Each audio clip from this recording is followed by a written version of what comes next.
प्राणों से प्यारे विद्यार्थियों, साथियों, आज हम चर्चा करेंगे प्लेटो का उप आदर्श राज्य लेक्चर नंबर 46। जैसा कि हमने यहाँ नोट किया है, प्लेटो का उप आदर्श राज्य लॉज 46। लॉज मतलब प्लेटो का जो अंतिम ग्रंथ है वो लॉज है, कानून, जो कि विरोधावस्था के अंतर्गत लिखा गया है।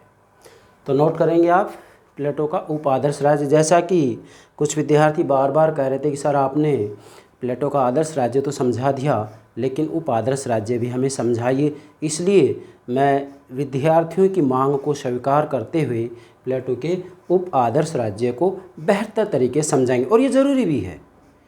प्लेटो की रिपब्लिक के अंतर्गत आदर्श राज्य का उल्लेख किया गया है, उसको समझ जाते हैं तो इसके बाद में प्लेटो का उप आदर्श राज्य समझना भी निहायत ज़रूरी है। क्यों? क्योंकि प्लेटो की रिपब्लिक जवानी में लिखी गई थी, युवावस्था में लिखा गया ग्रंथ था, जबकि लॉज वृद्धावस्था में लिखा गया ग्रंथ है, जिसके अंतर्गत प्लेटो ने अपने अनुभव लिखे हैं। प्लेटो ने जिस आदर्श राज्य की स्थापना की बात की थी, सिराक्यूज के अंतर्गत डायोनीसियस, क्या बोल रहा हूँ मैं, सिराक्यूज के अंतर्गत डायोनीसियस को दार्शनिक राजा बनाने का बहुत प्रयास किया प्लेटो ने, लेकिन प्लेटो विफल रहा। और इस विफलता के कारण प्लेटो ने वृद्धावस्था में साफ लिख दिया, लॉज के अंतर्गत अपने अंतिम ग्रंथ लॉज में लिख दिया कि यदि मैं, स्वयं प्लेटो कह रहे हैं, यदि मैं दार्शनिक राजा को प्रशिक्षित करने में सफल नहीं हो सकता तो ऐसी स्थिति में दार्शनिक राजा को ही कानून बना दिया जाए, अर्थात व्यक्ति विशेष के शासन के स्थान पर कानून के शासन को स्वीकार कर लिया जाए। इसका मतलब प्लेटो ने अपनी रचना रिपब्लिक में दार्शनिक राजा व्यक्ति विशेष के शासन की बात की है, और प्लेटो ने अपने अंतिम ग्रंथ द लॉज के अंतर्गत, द लॉज अंतिम ग्रंथ है, इसमें इन्होंने व्यक्ति के शासन के स्थान पर कानून के शासन को स्वीकार किया है। और जहाँ पर प्लेटो अपनी बात समाप्त करता है, अंतिम ग्रंथ लॉज में कहता है कि व्यक्ति के स्थान पर कानून के शासन को ही स्वीकार किया जाए। क्यों? क्योंकि ऐसा दार्शनिक राजा कहाँ से लाएं? ऐसा दार्शनिक राजा यदि तैयार नहीं होता तो फिर इसके स्थान पर कानून के शासन को ही स्वीकार किया जाए, मतलब दार्शनिक राजा को ही कानून का रूप दे दिया जाए। और जैसे ही कानून के शासन की बात अपनी अंतिम रचना लॉज में प्लेटो करता है, अरस्तु, प्लेटो का शिष्य अरस्तु यहीं से अपनी बात शुरू कर देता है। इसलिए कहा जाता है कि प्लेटो की लॉज अंतिम ग्रंथ, लॉज का प्रभाव अरस्तु पर, जीन-जैक्स रूसो पर और मोर पर, थॉमस मोर भी बोलते हैं इसको, यूटोपिया उनकी रचना है, इसके ऊपर बहुत प्रभाव पड़ा है। मतलब प्लेटो की लॉज का जो है अरस्तु पर प्रभाव पड़ा है, थॉमस मोर पर प्रभाव पड़ा है, जीन-जैक्स रूसो पर प्रभाव पड़ा है। ये बात पूर्णतया सत्य है। अब हम एक एक बात को समझेंगे। चलिए बेटा, प्लेटो का उप आदर्श राज्य लॉज। बेटा, प्लेटो के राजनीतिक चिंतन का केंद्र बिंदु क्या है? आदर्श राज्य। जैसा कि प्लेटो ने स्वयं ने कहा है कि एक राज्य को आदर्श राज्य तभी कहा जाएगा जबकि उसमें दार्शनिक राजा का शासन हो, दार्शनिक राजा का शासन हो, बुद्धिमान व्यक्ति का शासन हो। लेकिन प्लेटो ने सिराक्यूज के अंतर्गत ये प्रयोग करके देखा क्या कि डायोनीसियस को दार्शनिक राजा बनाया जाए, लेकिन प्लेटो उसमें असफल रहा, और असफल रहने के कारण प्लेटो ने अपने अंतिम ग्रंथ द लॉज के अंतर्गत उप आदर्श राज्य का सिद्धांत दिया। और इस उप आदर्श राज्य के अंतर्गत प्लेटो ने कह दिया कि मैं दार्शनिक राजा तैयार करने में असफल रहा, इसलिए मैं दार्शनिक राजा को ही कानून का रूप देता हूँ। इसलिए प्लेटो ने अपने अंतिम ग्रंथ लॉज के अंतर्गत कानून के शासन को स्वीकार किया, और आदर्श राज्य का उल्लेख रिपब्लिक में किया गया है, जिसमें दार्शनिक राजा के शासन की बात की जाती है, दार्शनिक राजा के सिद्धांत की बात की जाती है। और प्लेटो का जो उप आदर्श राज्य है, इसका उल्लेख इन्होंने अपने अंतिम ग्रंथ लॉज में किया है, और इसमें इन्होंने व्यक्ति के अर्थात दार्शनिक शासक के स्थान पर कानून के शासन की बात की है। ये आपको मूल बात ध्यान में रखनी है। अगर ये बात आप ध्यान रखेंगे तो आप उप आदर्श राज्य को अच्छे से समझ जाएंगे। ठीक है बेटा, चलिए अब हम एक एक बात को गहराई से समझेंगे। सबसे पहले तो दो विद्वान हैं, एक तो गैटेल है, एक बारकर है। इन्होंने क्या कहा है इसको समझें। अगर आप इसको समझ जाएंगे तो प्लेटो के उप आदर्श राज्य के सभी सिद्धांतों को आप आसानी से समझ सकते हैं, और जो विद्यार्थी आदर्श राज्य को समझ चुके हैं उनको उप आदर्श राज्य को समझने में कोई दिक्कत नहीं है। सिर्फ अंतर इतना ही है कि आदर्श राज्य में व्यक्ति विशेष दार्शनिक राजा के शासन की बात करता है प्लेटो, उप आदर्श राज्य में दार्शनिक राजा या व्यक्ति विशेष के स्थान पर प्लेटो कानून के शासन की बात करता है। जैसा कि इन्होंने अपने अंतिम ग्रंथ का नाम भी द लॉज कानून ही रखा है, और अंतिम ग्रंथ लॉज के अंतर्गत प्लेटो जहां अपनी बात समाप्त करता है वहीं से इनका शिष्य अरस्तु अपनी बात का श्री गणेश करता है। इसका मतलब अरस्तु ने पहले ही कानून की सर्वोच्चता के सिद्धांत को स्वीकार किया है। अरस्तु ने कानून के शासन की बात को ही स्वीकार किया है। ठीक है बेटा, चलिए गैटेल कहते हैं कि भाई मानव चरित्र की अपूर्णता के कारण, जरा समझिए, मानव चरित्र की अपूर्णता के कारण, मानव का जो चरित्र है वो पूर्ण नहीं है। सर्वगुण संपन्न तो इस दुनिया में कोई है ही नहीं। केवल सर्वगुण संपन्न यदि कोई है यस तो केवल ईश्वर ही है, भगवान ही है। बाकी मानव कभी भी सर्वगुण संपन्न नहीं हो सकता, वह कभी भी चरित्र से पूर्ण नहीं हो सकता। कोई न कोई दोष, कोई न कोई कमी तो मनुष्य में पाई ही जाती है, भले ही ये शिक्षक हो, भले ही मेरे विद्यार्थी हों। मानव चरित्र की अपूर्णता के कारण आदर्श राज्य संभव नहीं है, आदर्श राज्य संभव नहीं है, और ऐसी स्थिति में कानूनों के बिना काम नहीं चल सकता।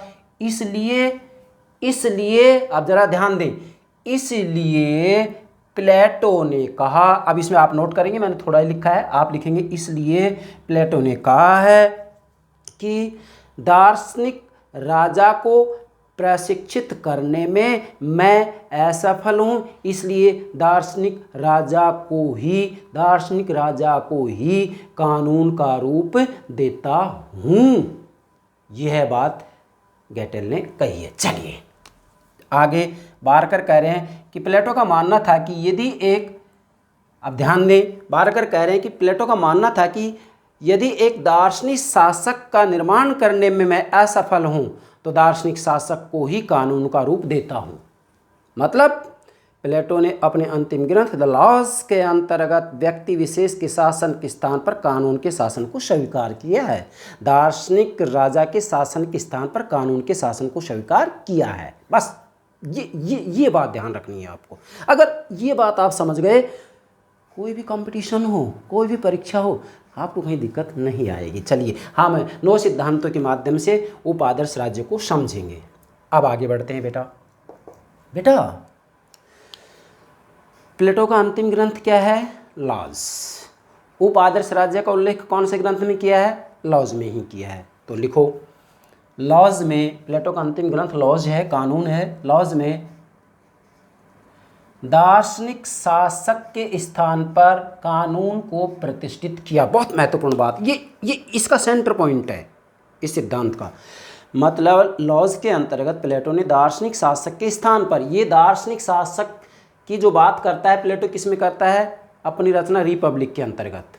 रिपब्लिक के अंतर्गत उन्होंने आदर्श राज्य का सिद्धांत दिया है, और आदर्श राज्य में दार्शनिक राजा के शासन की बात करता है, जबकि उपादर्श राज्य में कानून के शासन की बात करता है। दार्शनिक शासक के स्थान पर कानून को प्रतिष्ठित किया। मतलब अपने ग्रंथ लॉज में प्लेटो ने दार्शनिक राजा के शासन के स्थान पर कानून के शासन को स्थापित किया। इन्होंने कहा कि भी कानून का शासन ही ठीक है, क्योंकि दार्शनिक राजा को प्रशिक्षित किया ही नहीं जा सकता। ऐसा शासक लाए कहाँ से?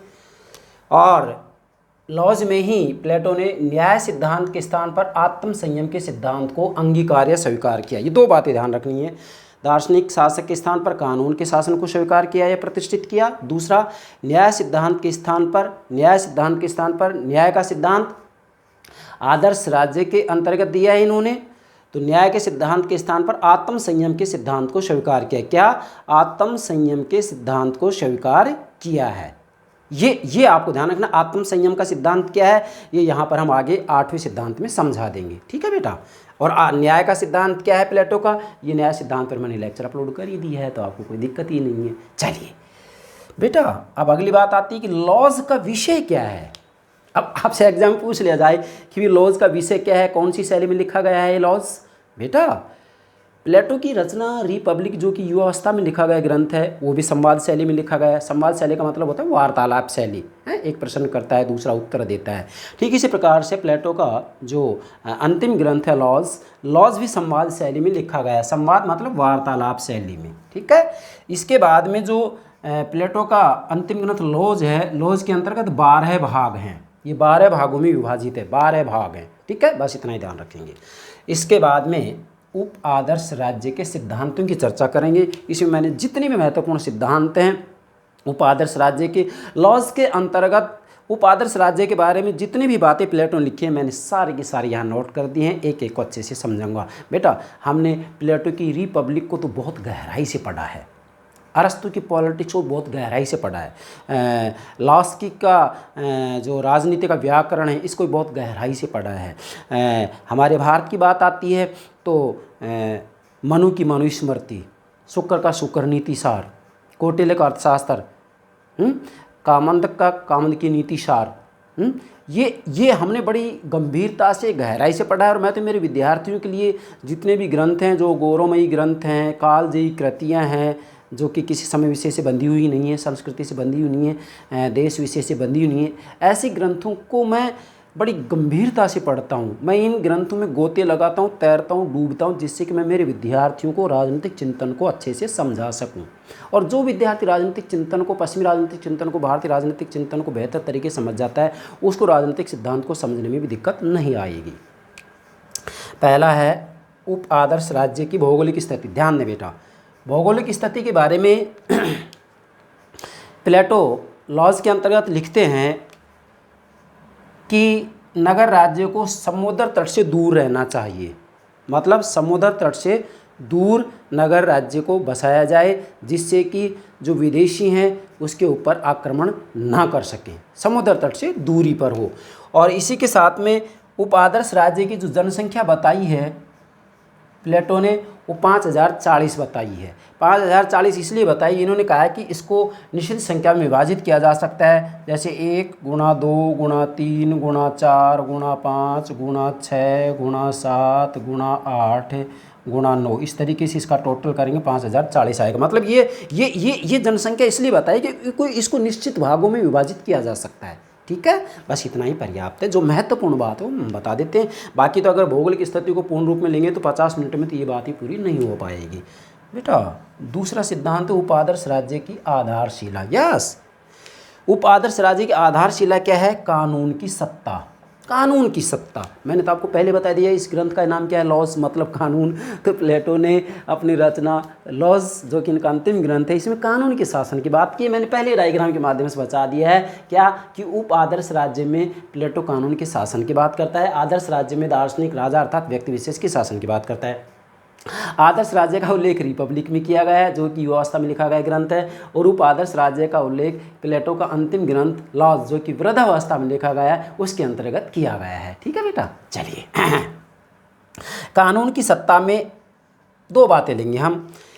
एक तो कानून का तात्पर्य क्या बताते हैं प्लेटो अपनी रचना लॉज के अंतर्गत, ये बताते हैं कि युग युग से संचित मानव समाज की विवेकपूर्ण निधि ही कानून है, और इस विवेकपूर्ण निधि का ही शासन होना चाहिए। ये प्लेटो अपनी रचना लॉज में कहते हैं। और इसके बाद में उत्पत्ति की बात करते हैं कि उत्पत्ति कैसे होती है कानून की, तो प्लेटो ने अपनी रचना लॉज में कहा कि विधायक के द्वारा कानून का निर्माण किया जाता है। ठीक है, और इसी के साथ में प्लेटो ने अपनी रचना लॉज के अंतर्गत कानून की सर्वोच्चता के सिद्धांत को स्वीकार किया है कि भी कानून का शासन या कानून की सत्ता ही सर्वोच्च है, व्यक्ति विशेष की सत्ता सर्वोच्च नहीं है। जैसा कि प्लेटो ने अपनी रचना रिपब्लिक में व्यक्ति विशेष की, दार्शनिक राजा की, दार्शनिक शासक के शासन की सर्वोच्चता को स्वीकार किया था रिपब्लिक में, जबकि लॉज में कानून की सर्वोच्चता को स्वीकार करता है। ठीक है बेटा। तीसरा है पारिवारिक जीवन। बेटा पारिवारिक जीवन की बात आती है तो देखो, वास्तव में आदर्श राज्य के अंतर्गत पारिवारिक जीवन की बात आती है तो दार्शनिक शासक वर्ग और सैनिक वर्ग को संपत्ति और परिवार से प्लेटो ने अलग रखा है। लेकिन अपनी रचना लॉज के अंतर्गत प्लेटो क्या कह रहे हैं? प्लेटो कह रहे हैं कि राज्य के नियंत्रण में एक विवाह करने की अनुमति होगी, जबकि रिपब्लिक में प्लेटो क्या कहते हैं कि दार्शनिक शासक वर्ग और सैनिक वर्ग को विवाह करने की अनुमति नहीं है, संपत्ति रखने की अनुमति नहीं है। लेकिन यहाँ लॉज में राज्य के नियंत्रण में एक विवाह करने की अनुमति होगी। तो ये पारिवारिक जीवन की यहाँ छूट दे रहा है। जबकि रिपब्लिक में प्लेटो ने 3 वर्ग बताए हैं ना। रिपब्लिक में दार्शनिक शासक वर्ग, सैनिक वर्ग, उत्पादक वर्ग विवाह कर सकता है, लेकिन दार्शनिक शासक वर्ग और सैनिक वर्ग विवाह नहीं कर सकते रिपब्लिक के अंतर्गत, आदर्श राज्य के अंतर्गत। उपादर्श राज्य में राज्य के नियंत्रण में एक विवाह किया जा सकता है। ठीक है बेटा। चौथा है संपत्ति की व्यवस्था। यस, संपत्ति की व्यवस्था की बात आती है तो प्लेटो ने अपने आदर्श राज्य के अंतर्गत क्या कहा है? आदर्श राज्य में कहा है कि दार्शनिक शासक वर्ग और सैनिक वर्ग, भाई 3 वर्ग बताए हैं ना इन्होंने आदर्श राज्य के अंतर्गत, दार्शनिक शासक वर्ग, सैनिक वर्ग, उत्पादक वर्ग। तो प्लेटो ने कहा कि दार्शनिक शासक वर्ग और सैनिक वर्ग संपत्ति भी नहीं रख सकते, इनके पास अपना कोई घर नहीं होगा, इनके पास अपना कोई गोदाम नहीं होगा। प्लेटो रिपब्लिक में कह रहे हैं ये बात। और रहेंगे तंबू में, खाएंगे सामूहिक भोजनालयों में, इनके पास अपना कुछ भी नहीं होगा। लेकिन प्लेटो ने अपनी अंतिम रचना द लॉज के अंतर्गत संपत्ति रखने की अनुमति दी है और ये कहा है कि संपत्ति समाज जन अधिकार है, इसलिए व्यक्तिगत संपत्ति रखी जा सकती है, लेकिन व्यक्तिगत संपत्ति का प्रयोग समाज जन्य अधिकार है, इसलिए समाज के हित में ही संपत्ति का प्रयोग किया जाएगा। संपत्ति तो रखी जा सकती है, लेकिन संपत्ति का उपयोग समाज के हित के लिए किया जाएगा। लेकिन संपत्ति रखने की अनुमति दे दी है द लॉज के अंतर्गत। जबकि रिपब्लिक के अंतर्गत प्लेटो ने, अर्थात आदर्श राज्य में प्लेटो ने साफ कह दिया कि दार्शनिक शासक वर्ग और सैनिक वर्ग सोना चांदी को हाथ तक भी नहीं लगा सकते, संपत्ति नहीं रख सकते। ठीक है। चलिए बेटा, यदि आप आदर्श राज्य समझ गए हैं ना पहले, तो उप आदर्श राज्य को समझने में आपको कोई दिक्कत नहीं आएगी। ठीक है। इसमें कुछ बातें उन्होंने स्वीकार की। आदर्श राज्य के अंतर्गत जिन बातों के लिए प्लेटो ने मना किया था, उप आदर्श राज्य में उन बातों को स्वीकार किया है, क्योंकि प्लेटो ने स्वयं ने प्रयोग करके देखा था क्या कि सिराक्यूज के शासक डायोनीसियस को वो दार्शनिक राजा नहीं बना पाए थे, इसलिए वृद्धावस्था में इन्होंने अपने आदर्श राज्य के अंतर्गत संशोधन कर दिया और ये कह दिया कि भी व्यक्ति का शासन संभव नहीं है, इसलिए कानून विशेष का शासन ही ठीक है। 5वां है शासन का स्वरूप। प्लेटो ने अपनी रचना लॉज के अंतर्गत, अंतिम ग्रंथ है इनका, वृद्धावस्था का, बुढ़ापे का ग्रंथ है, शासन का स्वरूप क्या बताया है इन्होंने? एक तो साधारण सभा का उल्लेख किया है। साधारण सभा के सदस्य नगर राज्य के सभी सदस्य होंगे। नगर राज्य की जनसंख्या 5040 बताइए, तो साधारण सभा के भी सभी सदस्य होंगे 5040। फिर इन्होंने एक सलाहकार बोर्ड बताया है जिसकी संख्या 37 होगी और इन सदस्यों की जो आयु होगी, मतलब 50 से 70 वर्ष के बीच की आयु के व्यक्ति सलाहकार बोर्ड के सदस्य बनेंगे। इनकी संख्या केवल 37 होगी और इन सदस्यों का जो चुनाव होगा वो तिहरी चुनाव प्रणाली द्वारा होगा। मतलब कैसे? 5040 में से पहले 300 चुने जाएंगे, फिर इन 300 में से 100 चुने जाएंगे, फिर इन 100 में से 37 चुने जाएंगे। तो इस तरीके से 37 सदस्य हो गए किसके? सलाहकार बोर्ड के। इसके बाद में एक प्रशासनिक परिषद होगी, मतलब एक तो साधारण सभा होगी, दूसरा सलाहकार बोर्ड हो गया। ठीक है। और इसके बाद में तीसरा हो गया प्रशासनिक परिषद। प्रशासनिक परिषद में 360 सदस्य होंगे और इसका कार्य अधिकारियों की नियुक्ति करना होगा। ठीक है। बस इतना पर्याप्त है, इनमें से ही प्रश्न आपसे पूछा जाएगा।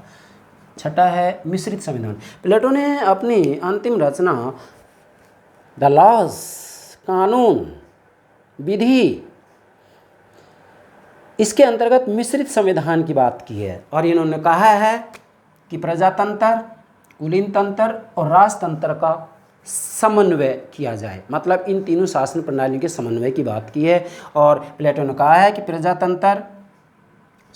प्रजातंत्र से स्वतंत्रता के गुण को लिया जाएगा, कुलीन तंत्र से श्रेष्ठता के गुण को लिया जाएगा, राजतंत्र से विवेक के गुण को स्वीकार किया जाएगा और इन तीनों को मिलाकर के इन्होंने मिश्रित संविधान की बात की है। जैसा कि आज के समय में हम देखें तो पूरी दुनिया में मिश्रित संविधान कहाँ है बेटा? यस, ब्रिटेन, जो कि एक अलिखित संविधान है। ब्रिटेन में मिश्रित संविधान है। देखो, राजतंत्र भी है वहाँ, ज़रा समझें, राजतंत्र भी वहाँ, कुलीन तंत्र भी वहाँ, लोकतंत्र भी वहाँ। कहाँ? ब्रिटेन में। आप जरा देखिएगा, प्लेटो ने अपनी रचना द लॉज ऑफ मिश्रित संविधान की बात की है, तो आप कह सकते हैं क्या सर वर्तमान विश्व में कहीं ऐसा है? ब्रिटेन में है। ब्रिटेन में आप देखेंगे, ब्रिटेन में प्रजातंत्र है। क्यों है? क्योंकि ब्रिटेन के अंदर संसद के 2 सदन हैं, लॉर्ड सभा और लोक सदन, लॉर्ड सभा और लोक सदन। तो लोक सदन के सदस्यों का चुनाव प्रत्यक्ष रूप में जनता के द्वारा होता है, तो प्रजातंत्र है वहाँ पर।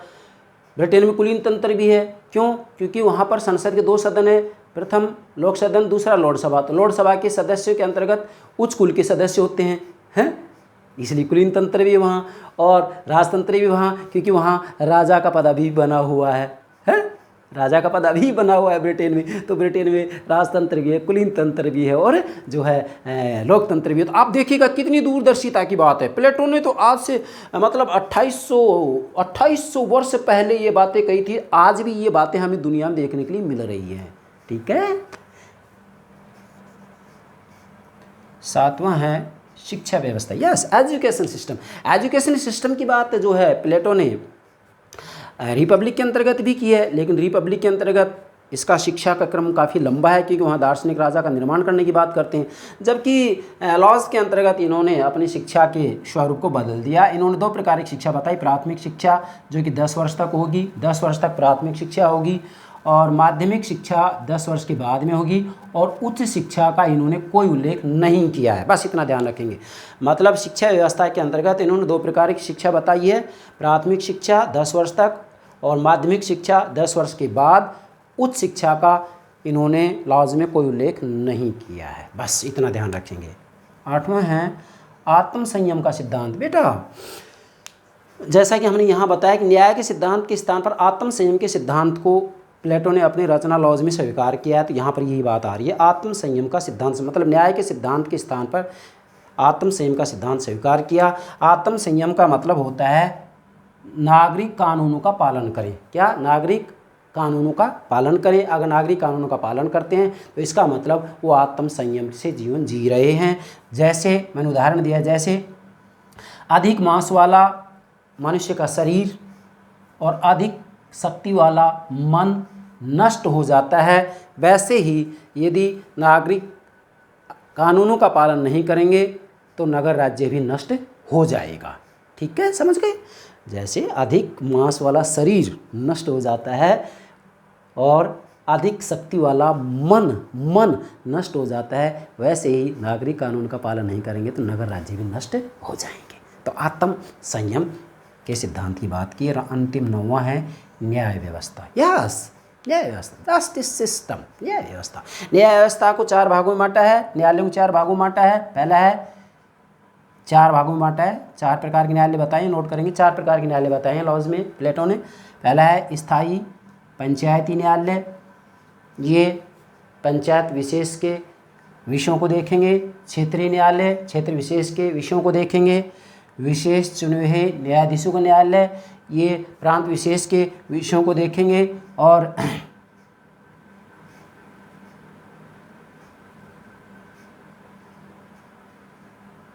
साधारण या सामान्य जनता का न्यायालय, सामान्य जनता का न्यायालय, इसके अंतर्गत सभी लोगों के विषयों को देखा जाएगा। तो न्याय व्यवस्था में उन्होंने 4 प्रकार के न्यायालयों की बात की। आपसे एग्जाम पूछा जा सकता है कि प्लेटो ने अपनी रचना लॉज के अंतर्गत न्यायालयों के कितने प्रकार बताए हैं? 2, 4, 6, 8, तो कितनी संख्या है? 4 है। ठीक है बेटा। इसके बाद में अंत में निष्कर्ष में देख लेते हैं हम प्रभाव और मूल्यांकन, अर्थात प्लेटो की रचना लॉज का क्या प्रभाव पड़ा है और इसमें क्या कोई कमियां भी हैं और इसका कोई महत्व भी है। ये 3 बातें हम देखेंगे। तो नोट करेंगे, प्रभाव एवं मूल्यांकन और महत्व भी लिख लेंगे। प्रभाव एवं मूल्यांकन और महत्व। तो प्रभाव की बात आती है तो प्लेटो के शिष्य अरस्तु, जिन्होंने अपनी रचना पॉलिटिक्स लिखी है, पॉलिटिक्स में ज़्यादातर बातें लॉज की ही स्वीकार की हैं। जैसे मिश्रित संविधान, कानून की सर्वोच्चता, इसी के साथ में संपत्ति की व्यवस्था, पारिवारिक जीवन, ये सारी बातें इन्होंने लॉज की स्वीकार की हैं। किसने? अरस्तु ने अपनी रचना पॉलिटिक्स में प्लेटो की रचना लॉज की ज़्यादातर बातें स्वीकार की हैं। ठीक है। अरस्तु जो कि राजनीति विज्ञान के जनक है और प्लेटो जो कि राजनीति दर्शन के, राजनीति सिद्धांत के जनक हैं। इसी के साथ में टॉमस मोर की रचना यूटोपिया, यूटोपिया कल्पनालोक के ऊपर भी प्लेटो की रचना लॉज का बहुत प्रभाव पड़ा है। और जीन जैक्स रूसो, ये वही रूसो हैं जिन्होंने सामान्य इच्छा का सिद्धांत दिया है, संवेदवादी विचारक। तीन विचारक नहीं पढ़ते आप, हॉब्स, लॉक, रूसो, ये तीनों ही राज्य की उत्पत्ति का सामाजिक समझौता सिद्धांत देते हैं। तो रूसो के ऊपर भी इनका बहुत ज़्यादा प्रभाव पड़ा है। इसके बाद में कमी ये है कि जो ये प्लेटो की रचना लॉज है, ये बड़ी नीरस रचना है, बहुत नीरस रचना है। और इसका महत्व ये है, सेबाइन ने कहा है कि प्लेटो की जो लॉज है वह रिपब्लिक से कहीं ज़्यादा राजनीतिक वास्तविकताओं का सामना करती है। तो नोट करेंगे, सेबाइन ने कहा है कि प्लेटो की रिपब्लिक से कहीं अधिक लॉज राजनीतिक वास्तविकताओं का सामना करती है या सामना किया है। मतलब लॉज में राजनीतिक वास्तविकताओं को उल्लेख किया गया है, जबकि रिपब्लिक में राजनीतिक कल्पनाओं का उल्लेख किया गया है। ये इसका एक प्रकार से महत्व हो गया। वास्तव में देखा जाए तो लॉज के अंतर्गत प्लेटो ने उन बातों का उल्लेख किया है जिनको कि व्यवहारिक जीवन में यथार्थ के धरातल पर अपनाया जा सकता है, जबकि रिपब्लिक के अंतर्गत उन बातों का, उन सिद्धांतों को उल्लेख किया है जिनको कोई व्यवहारिक जगत में अपनाने में बड़ी कठिनाई होती है और आज तक अपनाया भी नहीं गया है। ये हो गया आपका प्लेटो का उपादर्श राज्य, जिसको कि आप 9 बिंदु के माध्यम से अच्छे से समझ सकते हैं। भले ही किसी प्रकार की परीक्षा के अंतर्गत इससे संबंधित प्रश्न पूछा जाए, इससे बाहर कोई प्रश्न बनने वाला नहीं है। मुझे विश्वास है आप प्लेटो का उप आदर्श राज्य अच्छे से समझ गए होंगे। ठीक है बेटा, okay, thank you very much.